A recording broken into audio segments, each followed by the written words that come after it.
नमस्कार और आप सभी का स्वागत है मेरे इस चैनल में धीगंगा में। और आज हम रघुवंश प्रथम सर्ग का कथा सार देखेंगे कि प्रथम सर्ग में कालिदास जी ने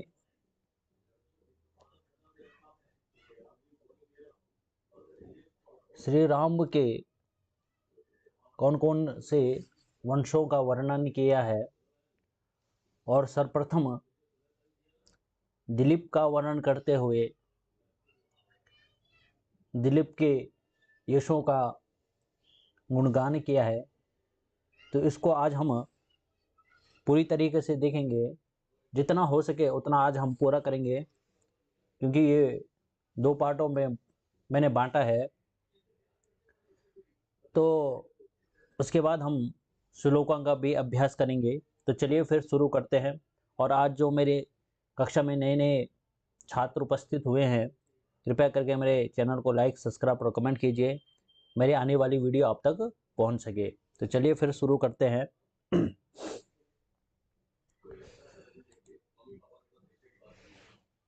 शब्द तथा अर्थ के समान सर्वदा संबंध संसार के माता पिता भगवान शंकर और पार्वती जी को नमस्कार कर कविकुल गुरु कविकुल कलाधर कविवर कालिदास सूर्य से उत्पन्न रघुवंश का वर्णन करने संकोच करते हुए कहते हैं, यद्यपि मैं रघुवंश का पार पाने में सर्वथा असमर्थ हूँ। अर्थात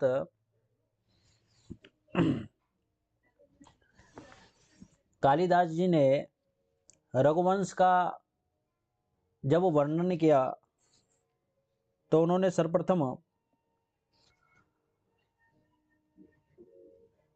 माता पार्वती और पिता शिव की वंदना की और उनसे प्रार्थना की कि मैं जो ये काम कर रहा हूँ, अर्थात रघुवंश का जो वर्णन कर रहा हूँ, उसमें मैं समर्थ हो पाऊँ। वैसे तो मैं असमर्थ हूँ, फिर भी आपकी कृपा से, मैं आपके आशीर्वाद से इतना हो सकूं कि मैं इनका वर्णन कर सकूं। कहते हैं, वागर्था संपृक्तौ वागर्था प्रतिपत्तये जगतः पितरो वंदे पार्वती परमेश्वरौ। कि जिस प्रकार से शब्द अर्थ संपृक्तौ जुड़े रहते हैं सर्वदा ही, उसी प्रकार से जो जगत के माता पिता हैं पार्वती परमेश्वरो, आपकी कृपा से मैं वागर्थ प्रतिपत्तये वंदे, शब्द और अर्थ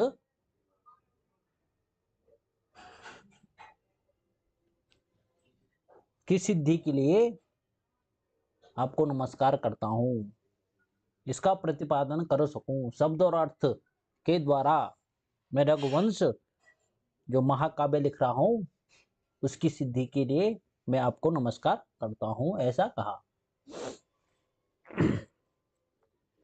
आगे देखिए, आगे कहते हैं कि फिर भी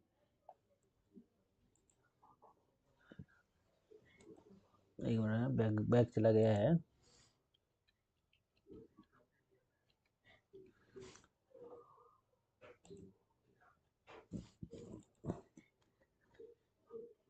रघुवंश फिर भी वाल्मीकि आदि महाकवियों ने सूर्यवंश पर सुंदर काव्य लिखकर वाणी की द्वार खोल दिया है।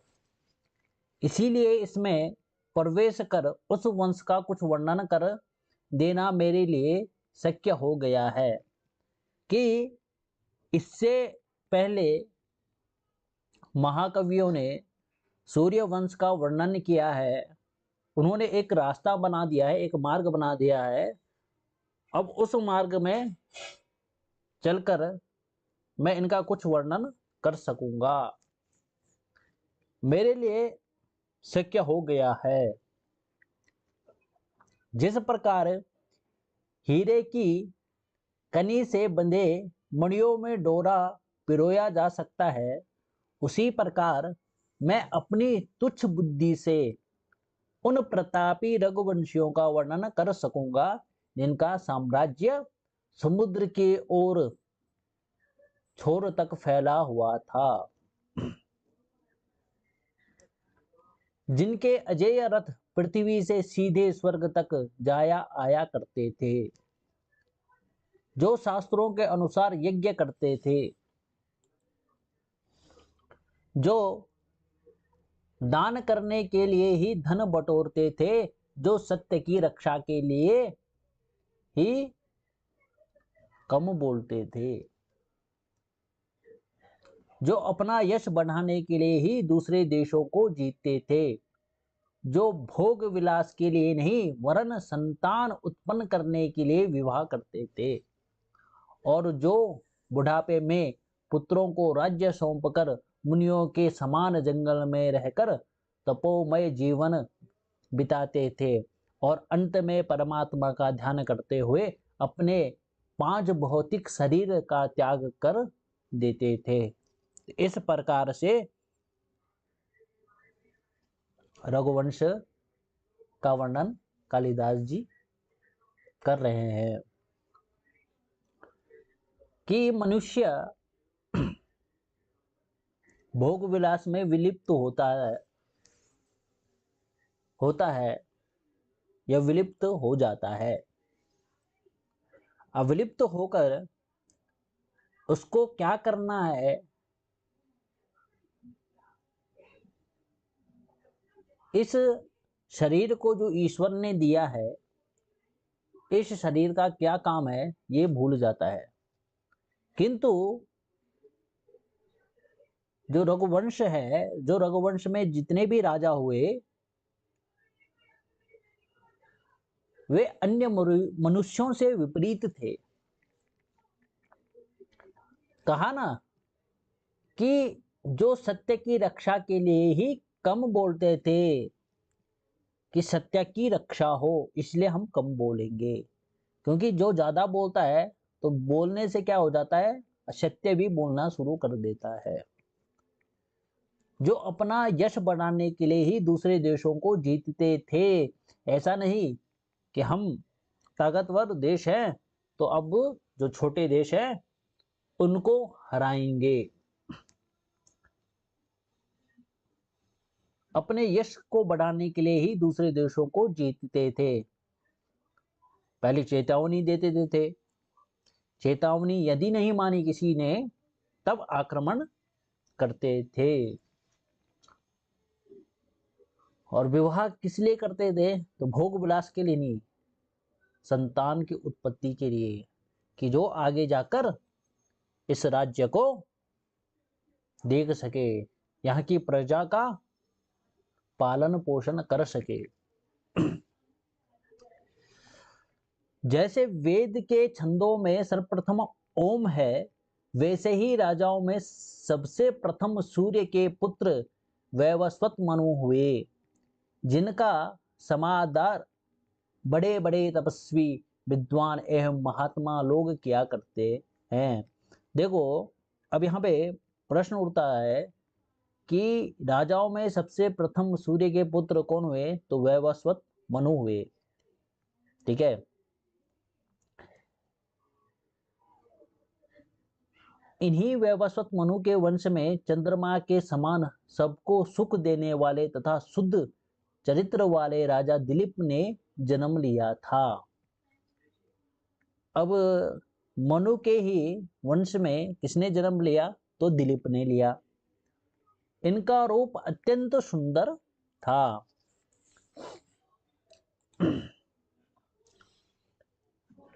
जैसा सुंदर उनका रूप था वैसा ही इनकी बुद्धि भी बड़ी तीव्र थी। अल्प काल में ही इन्होंने सारी विद्याएं पढ़ ली। जिस प्रकार से इनका रूप था उसी प्रकार से इनकी बुद्धि थी, और बुद्धि तीव्र होने के कारण इन्होंने ही अल्प काल में ही किंचित समय में ही सारी विद्याएं सीख ली। कहते हैं कि जिनका चरित्र अच्छा होता है उनकी बुद्धि भी अच्छी होती है। जो सदा ईश्वर के ध्यान में लगे रहते हैं उनकी बुद्धि बहुत तीव्र होती है। किंतु वर्तमान काल में मनुष्य आध्यात्मिक चिंतन को छोड़कर भौतिकवादी बन गया है। जो दिख रहा है उसी में खो गया है, और भोग विलास के कारण हमारी जो आध्यात्मिक बुद्धि थी वो धीरे धीरे क्षीण होती जा रही है, और आगे जाकर हमेशा के लिए क्षीण ना हो जाए इसके लिए हमें प्रयास करना चाहिए। जैसे विवेकानंद की तीव्र बुद्धि थी कि एक बार पढ़कर सब याद हो जाता था, आजकल के बच्चों में वो नहीं दिखाई दे रहा है, क्योंकि आध्यात्मिक चिंतन, ध्यान इत्यादि से हम विरक्त होते जा रहे हैं और पाश्चात्य की संस्कृति को ग्रहण करते जा रहे हैं। मगर ऐसे ना हो तो किस प्रकार होना चाहिए? जिस प्रकार यहाँ पे रघुवंश के राजाओं के विषय में कहा गया है, दिलीप के बारे में कहा गया है कि जिन्होंने अल्पकाल में ही सारी विद्याएं पढ़ ली हैं। वे न्याय में बड़े कठोर, पक्षपात रहित और अत्यंत दयालु थे। उनके राज्य में सभी लोग नियमों पर चलते थे और आश्रमों के नियमों के अनुसार ही अपने धर्म का पालन करते थे। कि जब दिलीप ने सारी विद्याएं सीख ली, अब विद्या का जब प्रयोग करना, कहते हैं कि जब कोई भी व्यक्ति जब विद्या को ग्रहण कर लेता है उसके बाद उस विद्या को किस प्रकार से प्रयोग करना है वो आना जरूरी है, तभी इंसान विद्वान कहलाता है। विद्या तो पढ़ ली मगर विद्या का प्रयोग करना नहीं आया तो फिर उस विद्या का कोई प्रयोजन नहीं रहता था, उस विद्या का कोई भी फल नहीं रह जाता। इसीलिए विद्या को ग्रहण करने के बाद उसका प्रयोग करना भी आना चाहिए। तो अब उन्होंने विद्या ग्रहण की, विद्या करने के बाद वो कैसे बन गए? तो न्याय करने के योग्य बन गए, पक्षपात रहित और अत्यंत दयालु हो गए। उनके राज्य में सभी लोग नियमों पर चलते थे। अब राजा ही जैसे नियमों में रहेगा तो प्रजा भी वैसे रहेगी। अरे राजा ही चोर होगा तो प्रजा भी चोर होगी। वर्तमान काल में देख सकते हो कि जिस प्रकार से राजा होगा उसी प्रकार से प्रजा होगी। अरे राजा चोरी कर रहा है, भ्रष्टाचार कर रहा है तो प्रजा भी भ्रष्टाचार करेगी, फिर उपदेश देंगे अरे भ्रष्टाचार नहीं करना चाहिए, भ्रष्टाचार रहित देश होना चाहिए। चलो फिर विषय से थोड़ा हट जा रहे हैं बार बार।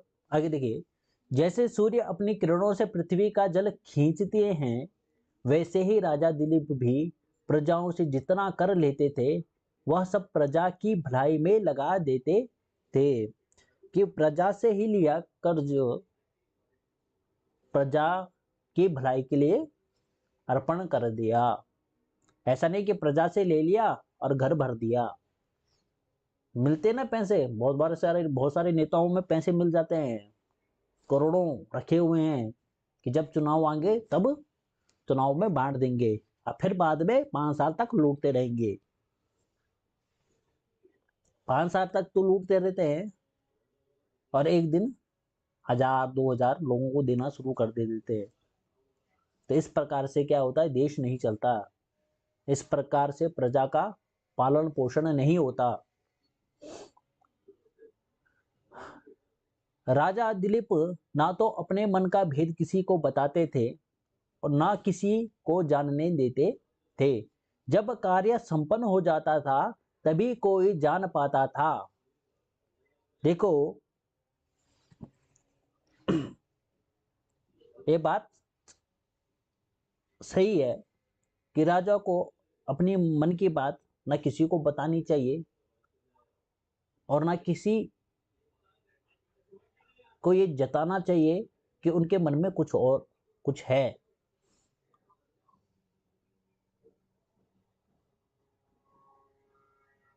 क्योंकि दीवारों के भी कान होते हैं।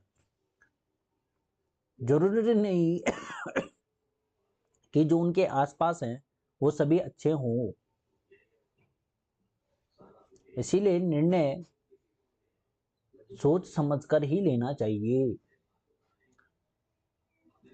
आगे, वे निडर होकर अपनी रक्षा करते थे तथा धीरज के साथ अपनी प्रजा और धर्म की रक्षा क्या करते थे। अपना जीवन वे धर्म कार्यों के अनुष्ठानों में बिताते रहते थे। राजा दिलीप जो प्रजा से कर लेते थे वह इंद्र को प्रसन्न कर वर्षा भर साने के निमित्त यज्ञों में लगा देते थे।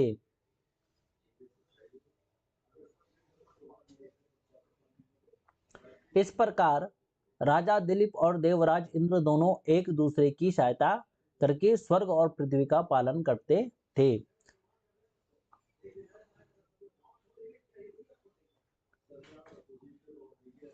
यहाँ पे बरसाने एक साथ है।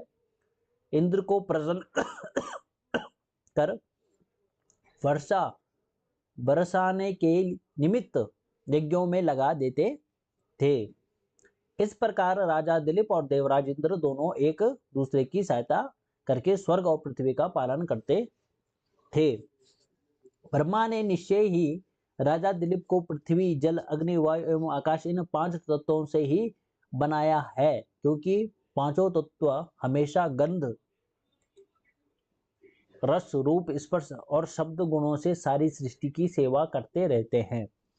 जिस प्रकार से 5 तत्व इस सृष्टि की रचना करते हैं उसी प्रकार दिलीप भी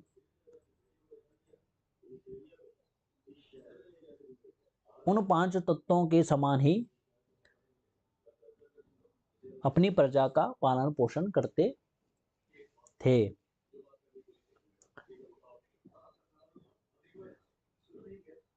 ऊपर दिखाई नहीं दे रहा है तो मैं फिर पढ़ के बता देता हूं कि रस, रूप, स्पर्श और शब्द गुणों से सारी सृष्टि की सेवा करते रहते हैं। दिलीप के गुणों से ही दूसरों का उपकार होता था। जैसे यज्ञ की पत्नी दक्षिणा प्रसिद्ध है, वैसे ही मगध वंश में उत्पन्न सुदक्षिणा उनकी धर्म पत्नी थी। अब जिस प्रकार से यज्ञ की पत्नी दक्षिणा प्रसिद्ध है, वैसे ही दिलीप की जो पत्नी थी वो सुदक्षिणा उनकी धर्म पत्नी थी। उनकी बड़ी इच्छा थी कि मेरी प्यारी पत्नी सुदक्षिणा से मेरे जैसा सतपुत्र उत्पन्न हो। जिस प्रकार से मैं हूं उसी प्रकार से मेरा पुत्र हो। ये सभी माता पिताओं की इच्छा होती है कि जिस प्रकार से हम हैं वैसे ही हमारे पुत्र भी अच्छे हों। अतः उन्होंने अपनी राज्य का भार संभालने के लिए मंत्रियों पर सौंपकर सुदक्षिणा के साथ रथ पर सवार होकर वे अपने कुलगुरु महर्षि वशिष्ठ के आश्रम की ओर चल पड़े। अब क्या हुआ कि जब बहुत समय बीत गया और बहुत समय बीतने के बाद भी उनको पुत्र की प्राप्ति नहीं हुई, तो इस कारण से चिंतित होकर वे अपने कुल गुरु वशिष्ठ के पास गए। उन्होंने अपने साथ अधिक सेवकों को नहीं लिया क्योंकि उनकी भीड़ भाड़ से आश्रम के कार्यों में बाधा पड़ेगी। जब वो आश्रम को जाने लगे तो उन्होंने ज्यादा सेवक नहीं लिए, उतने लिए जितना कि उनको आवश्यकता थी, क्योंकि ज्यादा यदि भीड़ भाड़ हो तो आश्रम में भी सभी की देख रेख के लिए, सभी के ठहरने के लिए व्यवस्था नहीं हो पाती।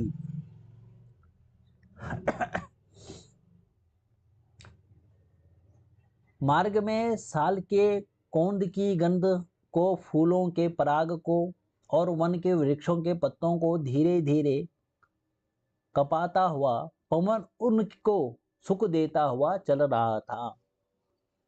और जब वो चलने लगे तो पवन भी धीरे धीरे चलने लगी और उनको आनंद करते हुए, फूलों की महक को उनको सुंघाते हुए पवन भी चल रही थी।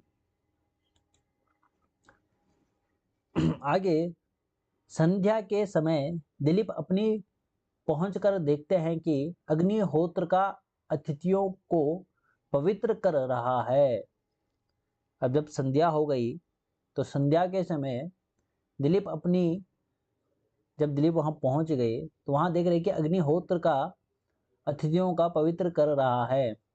पत्नी के साथ वशिष्ठ जी के आश्रम पर धुआं पवन के कारण चारों ओर फैलकर, तब राजा दिलीप ने आश्रम के पहले ही सारथी द्वारा रथ खड़ा कराकर सहारा देकर पहले दक्षिणा को रथ से उतारा, बाद स्वयं उतर पड़े। तो जब वहां पहुंचे तो उन्होंने क्या कर दिया कि सारथी से कहा कि रथ यहाँ पे रोक दो, और जैसे रथ रुका तो सब पहले उन्होंने सुदक्षिणा को नीचे उतारा, उसके बाद वो स्वयं उतर गए। यह समाचार सुनकर सभ्य संयमी मुनियों ने अपने रक्षक राजा का सपत्नीक सम्मान के साथ स्वागत किया। जब संध्याकालीन क्रियाएं समाप्त हो चुकी तब उन्होंने वशिष्ठ जी के पास उन्हें पहुंचाया। अब जब पूरा संध्या से निवृत्त जो वटुक थे, मुनि थे, दिलीप और सुदक्षिणा को वशिष्ठ जी के पास ले गए। तब राजा दिलीप ने उन तपस्वी महामुनि अपने कुल गुरु वशिष्ठ जी का दर्शन किया और उनका आशीर्वाद लिया, जिनके पीछे